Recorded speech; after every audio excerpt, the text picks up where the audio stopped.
Bueno, muchísimas gracias a ustedes, al Grupo Mersa y a Tortirricas por invitarme a este evento. También a las personas que nos acompañan, espero que hayan desayunado porque mi presentación tiene muchas imágenes de alimentos, entonces espero antojarlos para que coman algo relacionado con el maíz. En primer lugar, bueno, como dijo Cata, mi presentación se llama Desde la nixtamalización hasta los gallitos. Y aquí yo pretendo hacer un pequeño recorrido histórico, nutricional, acerca de cómo llevamos a la práctica la alimentación saludable y sostenible con el ejemplo del maíz.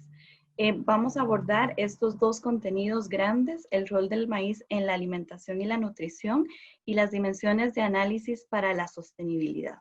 Entonces, inicio con esta filmina presentando esta imagen central sobre el Popol Vuh, los orígenes del hombre del maíz, ¿verdad? Esta historia que quizá la recordamos de la escuela, del colegio, vi que también había compañeros de Guatemala, entonces también es muy propio de la cultura mesoamericana.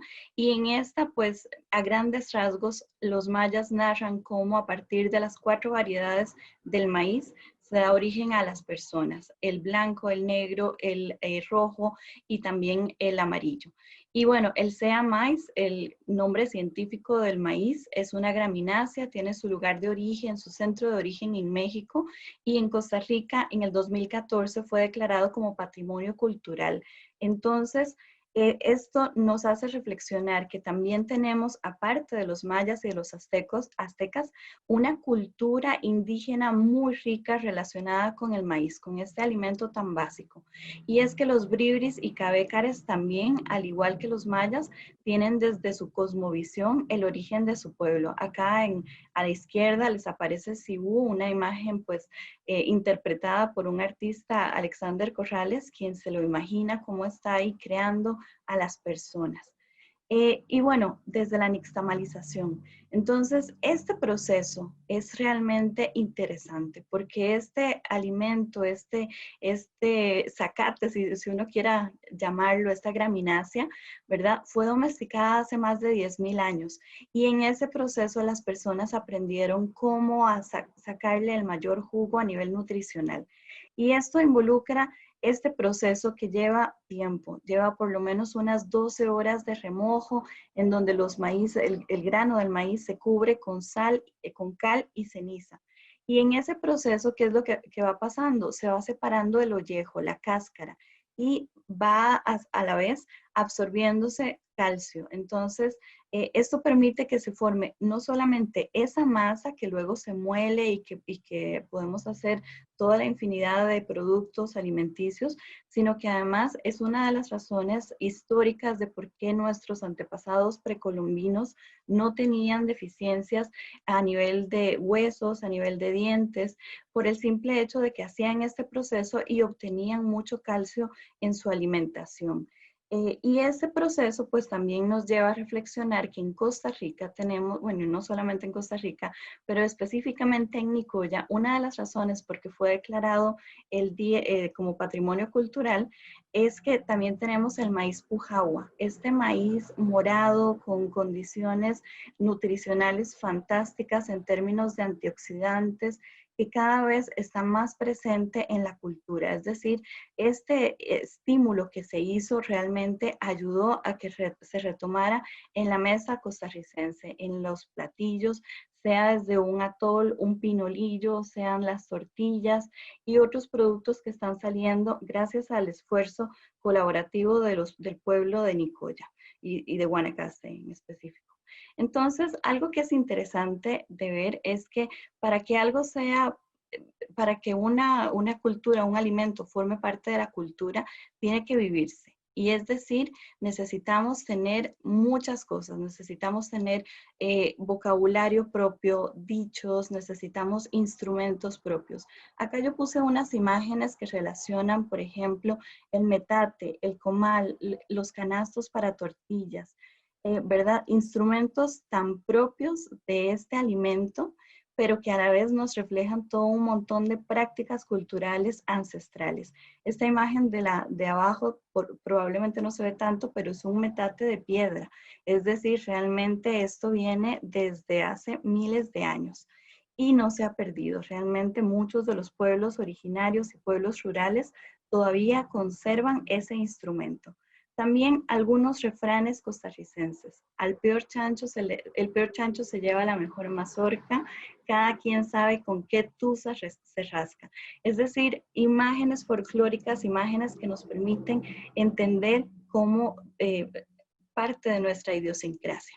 Y por otra parte, pues el maíz es la base alimentaria de muchas cosas.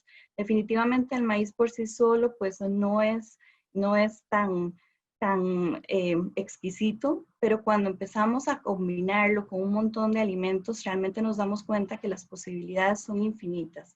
Desde un gallo pinto con tortillas, unos frijoles arreglados con tortillas, un pozol, atoles de maíz, ¿verdad? Esa reconfortante bebida que puede ser para los altiplanos de regiones como Guatemala.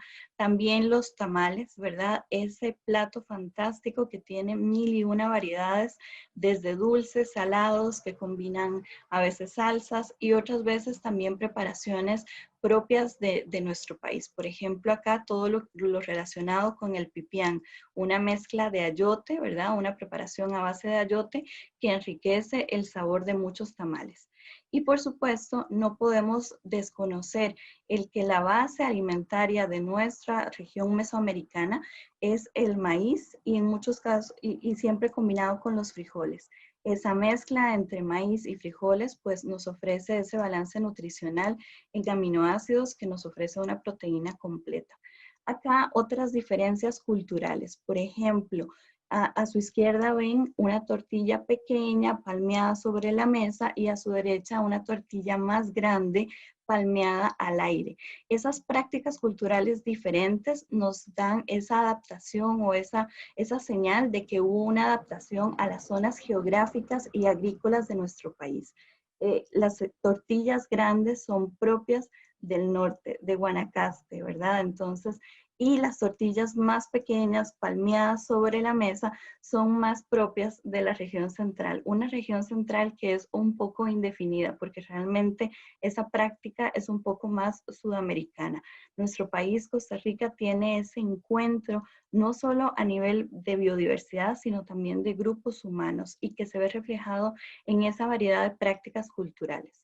Ahora, un poco para entrar ya en esta dimensión de análisis de la sostenibilidad. Yo les voy a comentar primero de la seguridad alimentaria nutricional. Y por supuesto, la seguridad alimentaria nutricional, muchos de ustedes lo conocen, lo manejan a diario, desde el acceso, la disponibilidad, el consumo y la utilización biológica. Pero para hablar de sostenibilidad necesitamos hablar mucho más ampliamente y entrar en dimensiones donde estos pilares de la SAN conjugan entre varias dimensiones, sea lo ecológico, lo social, lo económico, lo cultural, lo político y hasta lo ético. Y aquí yo pongo una imagen de una colmena, un logo, un icono para representar que también las abejas y, por ejemplo, proyectos de ley que minimizan el consumo de agroquímicos que dañan las abejas, tiene que ver con el maíz, tiene que ver con ese ligamen tan amplio, con esa interdependencia que tenemos y que muchas veces no vemos porque ha sido un conocimiento y unas prácticas fragmentadas. Entonces, amplío un poco más sobre esa declaración del maíz como patrimonio cultural de Costa Rica. Y es que, bueno, vemos, por ejemplo, que todas sus variedades nativas y criollas y las tradiciones, prácticas agroculturales, usos, saberes, sabores y colores entran en esa declaración. Y esa declaración no fue gratuita, no fue simplemente porque dijeron qué lindo, hagámoslo, sino que trae toda esta historia. Recuerdan que a principio de la década del 2010 hubo todo este debate si en Costa Rica se permitía el sembrado del maíz transgénico. Realmente fue un punto de quiebre para la sociedad en donde se empezó a hablar de si se permitía o no estas prácticas que venían a romper con tradiciones milenarias. Para finales del 2012, si no me equivoco, llegó a declararse 74 cantones libres perdón, 74 municipios libres de transgénicos, es decir, el 91% de los cantones. Y esto es, a pesar de que fue un posicionamiento político un poco desarticulado, pues no hubo un seguimiento operativo de cómo se iba a realmente vigilar. Incluso a nivel nacional todavía no se ha pasado la ley de etiquetado de alimentos transgénicos. Y yo tengo, posiblemente lo conversemos en las preguntas, el debate, ¿verdad?, respecto a este alimento. Pero también reconocer, ¿verdad?, que esto nos abrió a entender un poco más cómo es que juega el rol de este maíz, de este alimento en el ecosistema. Acá tenemos el ejemplo, una imagen de una milpa. Para un ojo no entrenado es simplemente un montón de zacate, un montón de plantas verdes, pero ahí están las mazorcas, el maíz, las milpas, el ayote y también los frijoles, que son las hojas más pequeñas que están cubriendo el suelo. ¿Qué significa esto? Acá hay un ecosistema. Asociado a esta milpa hay un montón de otros alimentos, como lo son yuca, plátano, flores de madero negro, flores de verdolaga, incluso helechos comestibles como el rabo de mono, las flores de Itabo, ¿verdad? Que son también, eran cercas vivas para delimitar estas propiedades. Pero también, pues, ayotes, papayas, tomates, incluso malas hierbas, ¿verdad? Entre comillas, como el apazote, como el culantro, etcétera. Entonces, ¿por qué es importante esta figura de la milpa? Porque realmente es un espacio que reproduce el bosque alrededor de las casas y que fue amalgamado a través de la historia desde nuestros indígenas, la conquista, ¿verdad? El solar, como le llamaban, pero también el hecho de que en este espacio encontramos muchísimos servicios ecoambientales, no solamente a nivel alimenticio, sino a nivel también del ecosistema, de que mantiene toda una estructura que protege el suelo, ¿verdad? Que brinda desde nitrógeno al suelo, de que permite un recambio, un mantenimiento de ese humus, de esos microorganismos que están en el suelo. Y acá vemos algunos ejemplos de los alimentos que nos ofrece la milpa, el chilote, que son esos granos de maíz muy tiernos, el maíz tierno en sí, que lo reconocemos, por ejemplo, para hacer chorreadas, el maíz sazón, del cual se procesa y se hace pues las tortillas, el tamal, etcétera. El ayote, ¿verdad? El ayote tierno, como lo mostré en la imagen anterior, este redondito y pequeñito, y el ayote sazón. Las flores de ayote, esa delicatessen, pero que ha formado parte de nuestra gastronomía por cientos, miles de años, los quelites o puntas del ayote y realmente cualquier planta tierna comestible. Y por supuesto las semillas del ayote, que en muchas culturas es también la base de otras preparaciones. Por ejemplo, en Guatemala son la base de pepita, de pepitoria, ¿verdad? O sea, forman parte intrínseca de la gastronomía. Y por supuesto los frijoles. Frijoles, tanto pues los maduros como los tiernos, las vainicas o los ejotes. Pero más allá de esos alimentos, también tenemos un montón de otros materiales, por decirlo de alguna forma. La tusa, que es justamente esto que envuelve a las mazorcas y que además se ha conservado para envolver tamalitos. El olote seco, que muchas personas lo siguen utilizando como fuente, por ejemplo, para quemar o también, pues, parte de otros procesos de compostaje. Y por supuesto, las pulpas de las hojas, que en este momento muchas iniciativas están aprovechándolos para hacer productos desechables o compostables, por ejemplo, papel, cartón, platos, y en algún artículo hasta leí que querían hacer ataúdes de este material. Entonces, ¿en dónde se produce el maíz en Costa Rica? Esta es una imagen del Programa Nacional de Alimentos Básicos y en este momento pues tenemos en la región Chorotega, Huetar Norte y Brunca la mayor producción de maíz y a la vez tenemos 7 industrias importadoras de una única variedad del maíz amarillo. En este momento, el Censo Agropecuario del 2014 nos dio datos interesantísimos. En primer lugar, este censo se había hecho antes, en 1984, y luego se hizo 30 años después, en el 2014. Pues una deficiencia, porque en realidad se habían venido haciendo cada 10 años. ¿Qué es lo que refleja? Un poco el cambio en nuestro modelo agroexportador. pasamos de ser una agricultura de subsistencia a ser una agricultura exportadora. Vean que lo que creció enormemente en esos 30 años fue el melón, la yuca, la palma aceitera, caña de azúcar, banano, piña, ¿verdad? Que tiene el mayor crecimiento. Y por supuesto los granos básicos, arroz, frijol, maíz, fueron los que decrecieron. Vean que incluso el maíz en esos 30 años decreció un 73%. Y esto no es gratuito, es realmente esa concepción que pues ha venido evolucionando de la seguridad alimentaria y nutricional. En esos momentos se entendía nada más como tener acceso, tener el dinero para comprar de otros países productores. Y vean también un mapa sobre la extensión de sembrada del maíz. Coincide con los mapas anteriores, pero es también interesante, pues como les decía antes, identificar esas regiones del maíz. Por un lado, tenemos la región del el trópico seco y el trópico húmedo. Entonces tenemos variedades distintas del maíz y ahí se encuentran en nuestro país esa gran riqueza. Entonces, una cosa importante es reflexionar acerca de este censo, de esos datos del censo, más allá del territorio nacional, que es un 47%, que incluye, por supuesto, no solamente agricultura familiar, pequeños productores, monocultivo, en el caso de, por ejemplo, de la piña, incluso del café, pero también incluye otro tipo de servicios, servicios como silvicultura, como toda la parte de reforestación. Y también entender que en este momento la agricultura tiene pues sus pros y sus contras. Contras, la distribución, ¿verdad? 84% son productores, 15.6% son productoras. Hay una escasa representación de las mujeres en la agricultura. Esto no es casual, pero también tenemos la edad. No la incluí aquí en este momento, pero en ese momento nuestros agricultores tenían 59 años en promedio. ¿Qué va a pasar en unos años cuando estos agricultores pues se hagan adultos mayores? Ya estamos entrando en esa curva de envejecimiento de la población. Entonces, ¿qué va a pasar con la agricultura? Es una pregunta que nos hace mucho para reflexionar.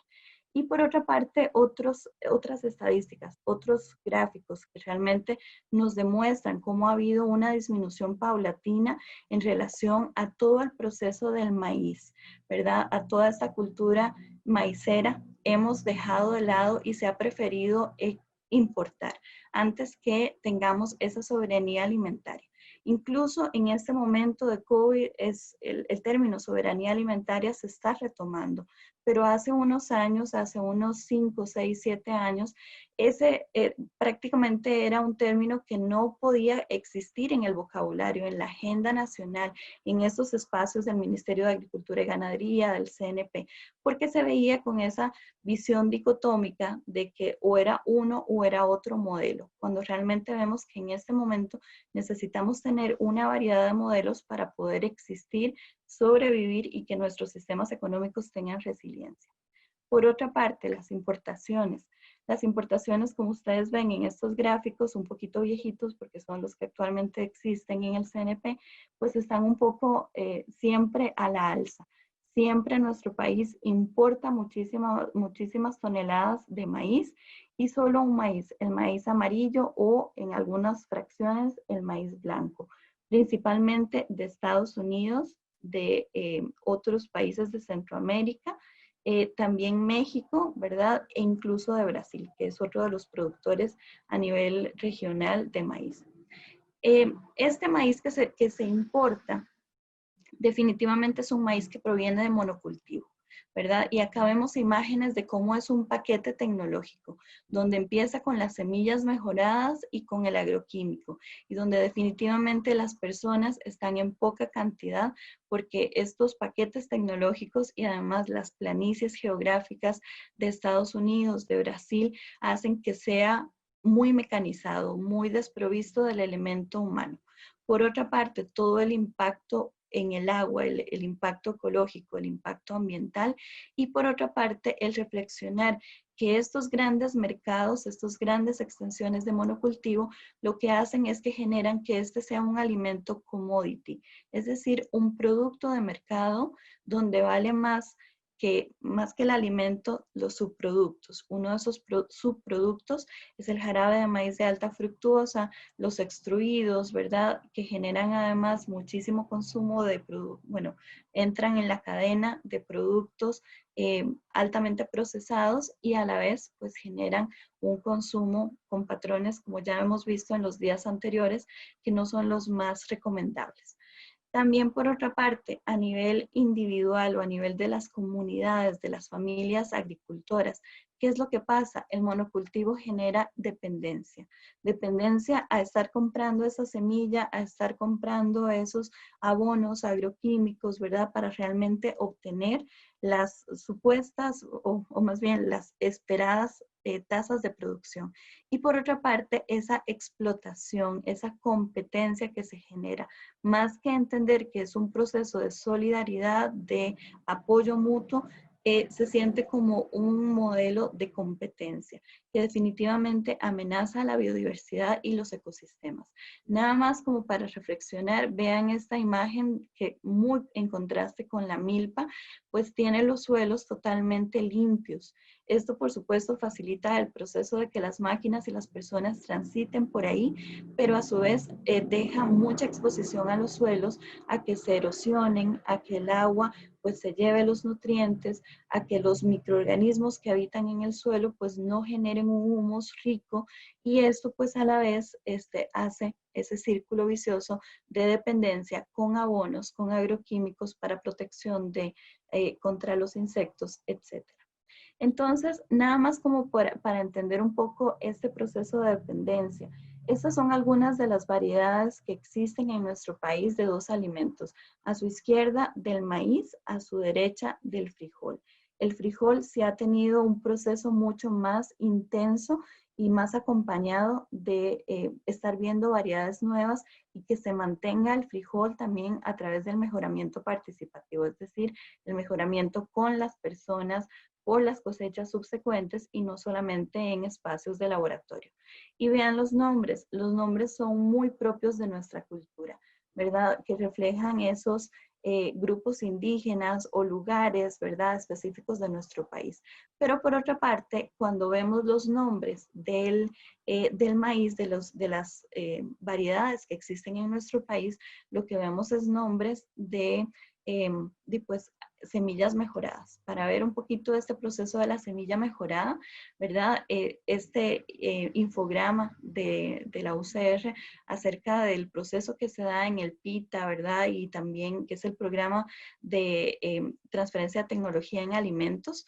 Y que incluye pues muchas instituciones, desde encontrar ese material genético, poderlo mejorar, poder registrarlo, poder certificarlo y a través de esa certificación distribuirlo a través de la Oficina Nacional de Semillas. Pues este proceso, como les decía, genera esa dependencia y genera también una visión única acerca de lo que debe ser el proceso agrícola, cuando en realidad el proceso agrícola involucra todo ese ecosistema, toda esa reproducción del bosque en una escala pequeñita. Pero bueno, a grandes rasgos, esto es lo que tenemos en nuestro país. Maíz blanco, amarillo, ¿verdad? Específicamente el amarillo es el que más se encuentra en nuestro país. Y algo que yo sí quisiera dejarles es ese cuestionamiento, ¿verdad? Esas pocas variedades de maíz atentan contra la resiliencia de la biodiversidad. Y por otra parte, ¿cuáles son los costos de esa dependencia? ¿Qué es lo que genera? Vandana Shiva, una de las ecofeministas más activas en el mundo, que ha hablado acerca de la defensa de las semillas, ve esto como una pérdida, ve esto como una homogenización de nuestra dieta, de nuestras costumbres, también de nuestra gastronomía. Y entonces, ¿qué es lo que estamos ganando? ¿Qué es lo que estamos perdiendo? Nada más para recalcar, no es que Costa Rica tenga un mal manejo, realmente en Costa Rica hay una alta responsabilidad y un claro ejemplo de esto es el manejo ambiental. La cobertura forestal en nuestro país para el 2017 era del 52%, somos uno de los pocos países que ha adoptado esto como una estrategia país y que está logrando revertir o por lo menos enrolarse en este proceso de llegar a ser carbono neutral. Y por otra parte, pues esa voluntad política que existe para eso también ha existido para otros procesos, pero se nos ha olvidado el agrícola, ¿verdad? Porque el agrícola ha quedado mucho en manos del mercado y esas pequeñas experiencias que les digo, por ejemplo, del PITA, pues todavía no ha llegado a ser algo común. Pero si las instituciones no lo sustentan, no lo aportan, los pueblos sí lo hacen. Entonces, acá puse algunas imágenes que son ejemplo de que hay mucha resistencia en las comunidades, de que hay una reivindicación de los saberes campesinos, que hay también organización social a través de la economía social solidaria, que hay mejoramiento participativo, que hay ese intercambio de semillas y que hay, por supuesto, una defensa de este alimento. Es el que estamos hablando hoy, justamente para decirle al modelo dominante de la agricultura que las semillas criollas también son semillas de libertad, que le permite a la gente, primero, no ser dependiente de modelos tecnológicos y por otra parte, que también le permite a la gente apropiarse de los procesos. Entonces, esa variedad, esa organización nos da resiliencia, nos da adaptabilidad, nos permite enfrentar mucho mejor el cambio climático, nos permite enfrentar mucho mejor bueno, como decía ayer el doctor Meservil, pues no tener más bien una microbiota sana, ¿verdad? Y es porque muchos de estos alimentos, esas variedades también nos aportan muchos nutrientes que permiten hacer ese proceso de nutrición desde el campo hasta nuestro plato. Y también recordar que las tradiciones culturales se mantienen vivas de receta en receta, de generación en generación, que realmente somos nosotros como personas quienes tenemos que tomar esa conciencia y empezar a hacerlo, a reproducir estas recetas que por dicha pues son sumamente disfrutables y placenteras.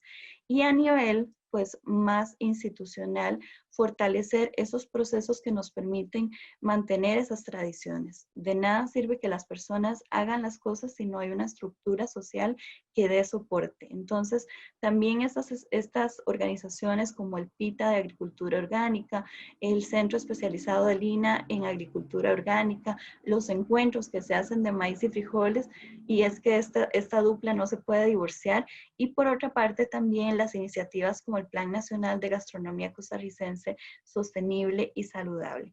¿Qué es lo que hace todo este aparato y mucho más que en esta filmina no cabía?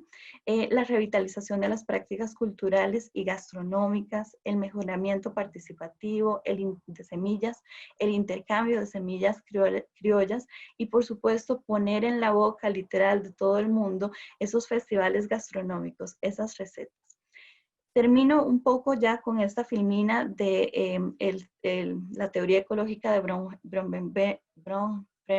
Brenner, perdón, de que necesitamos entender dónde nuestras acciones deben ir. Por ejemplo, el microsistema de que lo inmediato es lo que yo puedo controlar, pero conforme me alejo de este microsistema, pues mis decisiones no dependen tanto de mí, dependen de cómo esté organizado el sistema, de cómo esté organizado las estructuras políticas, esas dimensiones que hablamos al principio, y que comer es un acto político. Definitivamente, cada vez que yo preparo alimentos, estoy escogiendo un modelo tanto de creencias y conocimientos como un modelo de apoyo al desarrollo. Estoy decidiendo apoyar ya sea a la producción local o a la importación, a esos modelos neoliberales que pretenden homogenizar muchas cosas. Finalizo para que tengamos un tiempo de consultas, de preguntas y respuestas, de diálogo con ustedes. Muchas gracias. Muchísimas gracias, Nadia, por tu excelente presentación. Como les comentábamos, entramos en el espacio de preguntas y respuestas que pueden colocar en el icono de abajo. Vamos a revisar.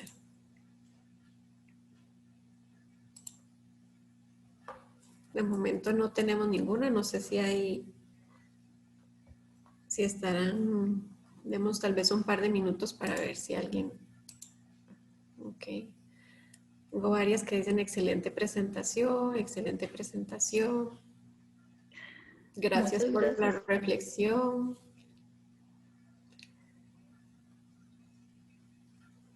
Tal vez es que veníamos de un par de días en que las presentaciones duraban más, entonces pues cambiamos un poco la dinámica hoy.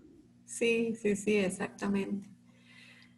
Y no, en general los comentarios son muy, muy en agrado de tu presentación y de la reflexión.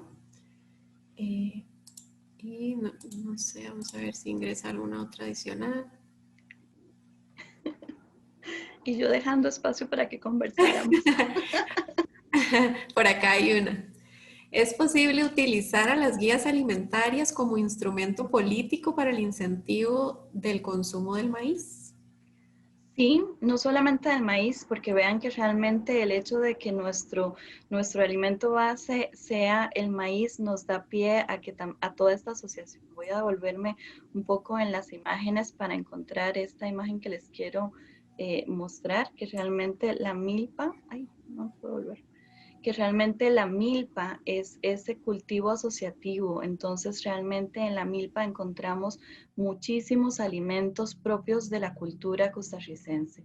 Entonces, vean que aquí, bueno, no lo dije antes, pero uno podría identificar qué es lo que va asociado a ese maíz y frijoles y ayote. En el Caribe encontramos mucho más plátanos, en la zona sur encontramos mucho más yuca, en la zona del Atlántico encontramos también mucho más el consumo de estos helechos comestibles. Y en el Valle Central pues encontramos más estas flores, por ejemplo, verdolaga, flor de madero negro, la flor de Itabo, que forman parte de ese ecosistema que se puede reproducir perfectamente en cualquier espacio. Es que realmente las guías alimentarias, como reflexionábamos en estos días, pues también está reproduciendo una ideología, nos está unificando como nutricionistas en ese rol de comunicadores sociales, de nutricionistas, de estar en la nutrición pública. Entonces, realmente sí se puede utilizar y yo creo que entendiendo esa relación simbiótica que hay entre la alimentación y el ambiente donde crece esos alimentos, pues perfectamente podemos usarlas. Eh, si gustan más información, también pueden estudiar y reflexionar sobre el modelo que utiliza Brasil en sus guías alimentarias, porque definitivamente no se va un poco de lo prescriptivo y empieza un poco a reflexionar qué es lo que tiene la gente.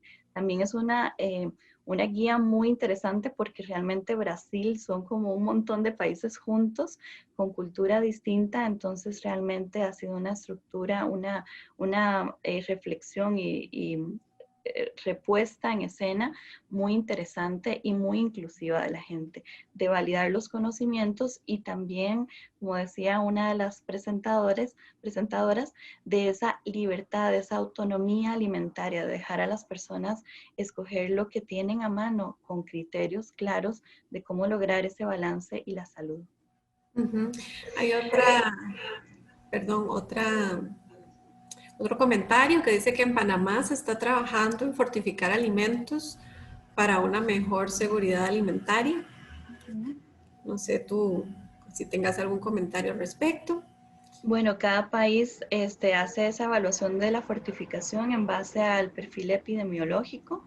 Quizá una de las grandes cosas que el proceso industrial pues no se ha podido incluir es el proceso de nixtamalización. Por supuesto, este proceso que es casero, que es en pequeña escala, no se puede reproducir como tal a grande escala porque pues, el ambiente básico que genera la cal, la ceniza, pues haría que muchas máquinas tal vez no funcionaran bien. Y la industria lo que utiliza es presión y calor para hacer este proceso de separar el ollejo y poder extraer el grano. Pero en este caso de la fortificación, como decía, depende de cada país y realmente de su perfil epidemiológico en términos de eficiencias. Quizá, nuestros colegas que están en la industria alimentaria, específicamente en el tema del maíz, pues ver cómo se vuelve a recuperar que el maíz sea fuente de calcio, de que aporte más calcio que lo que hace en este momento, porque sí, definitivamente es una de las cosas que no hemos podido trasladar de esa herencia mesoamericana. Perfecto. Nos comentan también por acá si existe algún proyecto para fomentar las prácticas tradicionales en escuelas y colegios, como por ejemplo Sí. incorporando en huertas en escuelas. Sí, bueno, definitivamente este Plan Nacional de Gastronomía Costarricense Sostenible y Saludable no solamente es para el sector turístico.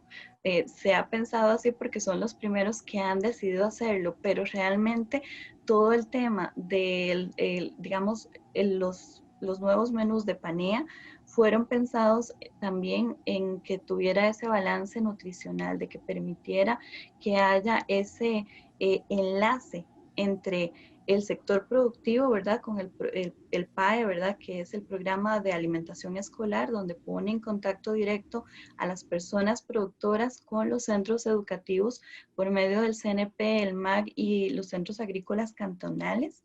Y por otra parte, pues también el reconocimiento de que la alimentación tiene que ser, perdón, en estos espacios educativos tiene que tener un mensaje nutricional implícito, es decir, esa vivencia del ambiente alimentario.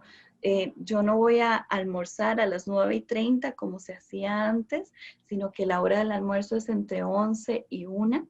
Y por otra parte, pues todas las escuelas que tengan esa posibilidad de tener las huertas escolares están teniendo la mejor aula para que los estudiantes se relacionen con los alimentos, el poder ver crecer un alimento, una planta, entender cómo juega en el ciclo de todo, ¿verdad? Pues hace que uno tenga no solamente esa conexión racional, sino también esa conexión emocional y vivencial. Entonces, definitivamente, todo lo que sea esos espacios vivenciales que cambien, que fortalezcan el ambiente alimentario, necesitamos apoyarlos. No solamente iniciativas privadas, que además, bueno, sí son importantes. O sea, Costa Rica también necesita convertirse no solamente en este país verde que todo el mundo quiere visitar desde playas a volcanes, pero también en este centro gastronómico, ¿verdad? Donde vengamos a disfrutar unos gallitos, unos atoles, unos tamal asado, tamales, etc. Ujú. Muy bien. Rosiris González consulta sobre las propiedades nutricionales del maíz pujagua. Bueno, el maíz pujagua, aparte del perfil clásico que tiene el maíz, lo que tiene es esta presencia alta de antocianinas. Yo me devuelvo aquí a las imágenes para inspirarme. Las antocianinas son perdón, los estoy mareando, pues, fitoquímico, ¿verdad? Que ofrece una capacidad antioxidante muy alta, ¿verdad? Lo reconocemos por el color morado y definitivamente lo que hace es que puede atrapar o, digamos, neutralizar radicales libres. Entonces, al estar comiendo este alimento, no solo estamos consumiendo un alimento rico en carbohidratos, que nos aporta energía, que tiene fibra, que tiene carotenoides, pero por otra parte, pues estas antocianinas y su capacidad antioxidante muy similar a otros alimentos como los frijoles y bueno, todo lo relacionado con frutas y vegetales. Gracias, Rosiris, por su pregunta. Mariana Alfaro hace un comentario que me parece muy valioso. Ella dice, siempre he pensado que no hay que dejar de comer como costarricense para alimentarnos de manera saludable. Totalmente de acuerdo. O sea, vean que en este momento el proceso más interesante que estamos viviendo con toda esta reflexión de los ambientes alimentarios es justamente el hecho de comer local. De, como puse en una de las últimas filminas, que comer es un acto político y la política no como algo pensado hacia afuera que no me toca, sino como algo propio, algo que es personal y algo que genera ese fortalecimiento de quienes somos como persona, como familia, como pueblo, como sociedad. Entonces, como decía, cuando estamos apoyando la agricultura costarricense, estamos favoreciendo la compra de alimentos de las personas que producen alrededor, de esos agricultores, agricultoras que están más cerca de lo que uno piensa, están en el cantón de uno. Entonces, definitivamente es importante hacer ese reconocimiento de que lo saludable tiene mil y una formas, o sea, definitivamente no es comer como un único patrón, es comer como come cada persona, haciendo ajustes para que sea más saludable. Exacto. Otra consulta, ¿qué propuesta a nivel nacional realizaría usted para incentivar el consumo de maíz? Bueno, aparte de lo que dije, de que realmente esté más presente en la alimentación, ¿verdad? En el sentido de que podamos volver a tener ese conocimiento. Yo aquí, por ejemplo, en esta imagen, esta pandemia, a mí lo que me ha recuperado es el volver a hacer tortillas en la casa. Igual siempre compro porque son unas salvatandas, ¿verdad? Pero el hacer tortillas en casa es un pequeño espacio que uno tiene para reconectarse, para bajar la revolución, para compartir ese procedimiento. Y interesantísimo porque un día es como, voy a llamar a mi abuelita, quiero hacer unos tamales, ¿verdad? Yo tengo raíces guatemaltecas y los tamales se llaman chuchitos, que vienen en la tusa del maíz.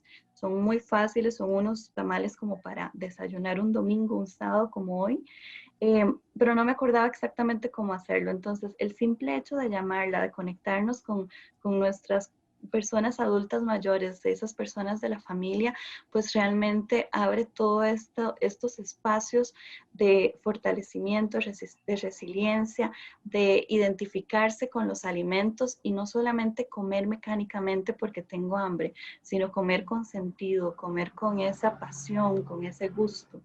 ¿Y qué haría más? Pues esos encuentros intergeneracionales, o sea, definitivamente necesitamos que las generaciones jóvenes sepan cómo hacer estas cosas.